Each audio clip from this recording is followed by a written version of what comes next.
I love alcohol. Whether I'm using it to cook or as a way to forget about my problems, I love the various ways I can consume it. And yes, I can take a shot when I need to, but the way I really love to consume alcohol is through cocktails. Already, I love the way different types of spirits and wines taste, but when I can enhance those flavors and pair them with other complementary flavors, that's the peak of my existence. And I'll admit, I'm no expert at tasting and describing every flavor in a drink, but learning how to taste different alcohols and trying to build those skills is also what makes drinking fun for me as well. And of course, even though I do have certain drinks that I don't really like, I'm looking at you, Bear, I'm always open to trying whatever new alcohol drink is offered to me. There's just one problem. I'm poor. For those of you who don't know, the prices of a bottle vary depending on the alcohol content and its quality. So you can have something like wine or soju and find them to be about $5 because of their low alcohol content. However, like everything, the better the quality is, the higher the price goes, meaning you can have bottles of alcohol ranging from $6 to $100. Now you might be thinking, well, if you can get a bottle of hard liquor or wine for $10, why not try every $10 bottle? Oh, my sweet summer child. Most cheap alcohol tastes terrible. And that's just straight facts. If anyone watching is or has ever been a broke college student, then you've drank a lot of cheap liquor just like me. And you know, the only way most people could deal with the cheap liquor everyone drank was either with chasers or mixing drinks. 2 shots of vodka. Obviously, most people weren't drinking this cheap stuff to taste it, but everyone knew which brands were their favorites.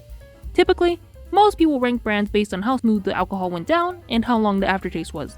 So, being the young and inexperienced drinker, I figured I'd begin my alcohol tasting journey the same way, by judging how smooth a drink was and what kind of aftertaste it had. Luckily, after months of bullshitting, I was able to tell the difference between different alcohols and figure out what types I like. Then, as I slowly saved money, I was finally able to afford $20 bottles. Thanks to that, I was able to bring some variety to the alcohol I drank and finally understood how different alcohol could taste. And since I was already into mixology and cocktail making, being able to make drinks with proper types of alcohol made me explode with enthusiasm for alcohol in general because of these new flavors I could discover. Again, I'm no pro at being able to taste and describe alcohol, but I can pick out certain flavors and tell the difference between two versions of the same type of alcohol. So being able to taste the unique flavors that can only be found in spirits and wine is so satisfying and enjoyable to me that I can't help but become a mad scientist and want to combine them with other flavors to create even more unique ones. But I reached the limit! As I said before, alcohol is expensive, but making cocktails is even more expensive. Take a simple cocktail like a mojito for example. It calls for lime juice, sugar, mint, rum, and carbonated water. Typically, I can get lime, sugar, mint, and something like club soda for all about $5. That means the only thing that would really cost me much money is the rum, since I'd want a more complex flavor profile. So unless I'm feeling a little fancy and treating myself to a $30 bottle, I'd probably just get something for about $20.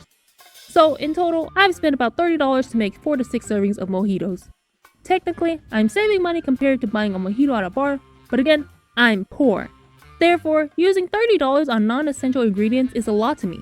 Now imagine if I wanted to make something more complicated like a Singapore sling. Just the 2 types of bitter I'd need for it would cost me $20. So unless I have bottles with gin, Benedictine, and cherry liqueur already on hand, I'd be spending a fortune on this one drink. But at that point, I'd probably be better off getting this drink at a bar for $25 to save money. Unless I have plans to have a Singapore sling with every meal. And this is why even though I love cocktails, the cost of making complex drinks stops me from going beyond simple recipes. Hell, even just drinking alcohol straight or with ice is something I can barely do because I'd have to spend money again to buy a new bottle. And then there's the ice. Don't get me started with the cost of ice. I don't know about you, but I need my ice to be clear. Not just for looks, but because it also tastes better. Now in case you don't know, when you make ice just by freezing water, the end result is something cloudy and white. The reason why ice turns out this way is because of impurities.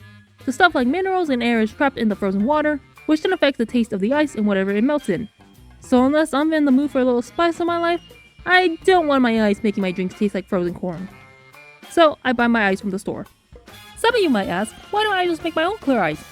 Well, it's because I'm lazy and a thirsty fool. I'm not gonna go into the whole process of making clear ice, but let's just say it's a lot of work. And because I drink nearly everything with ice, it's easier for me to buy clear ice from the store than to make it myself. So even if I buy a $3 bag of ice, it still adds up to my overall bill for buying cocktail ingredients. And until my poor ass has enough money to buy an ice making machine, I gotta make my bags of ice last just like my alcohol. But you know, despite how limited I am, working with a small budget is actually not too bad. I do want to try expensive types of alcohol and brands, but of course, I don't really have the money to splurge on them yet. However, I can still buy decent tasting bottles of alcohol at the $20 range. So just by putting in a little bit of effort and creativity, I can get $20 brands that are arguably just as good, if not better, than more expensive ones. And that's one of the things I love about alcohol as well. There's always new stuff coming out, and with that, there's a chance that something new and affordable may come out. Take Mezcal for example. In recent years, it's been getting a lot of attention in the US, and as a result, new brands are constantly becoming available and more accessible. Bottles costing $20 to $30 can now be found either online or in stores. So hopefully when the time comes and I have some spare money, I may be able to buy a bottle of Mezcal or something else and expand my alcohol palette. But for the time being, I'll just cry and look from afar.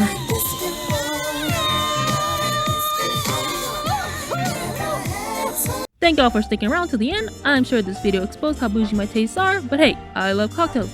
And I especially love a good painkiller cocktail, so let me know what your favorite cocktail is down below in the comments. And even if you don't drink alcohol, let me know what your favorite mocktail or drink mix is so I don't have to buy more booze. But regardless, drink responsibly, and I'll see y'all around.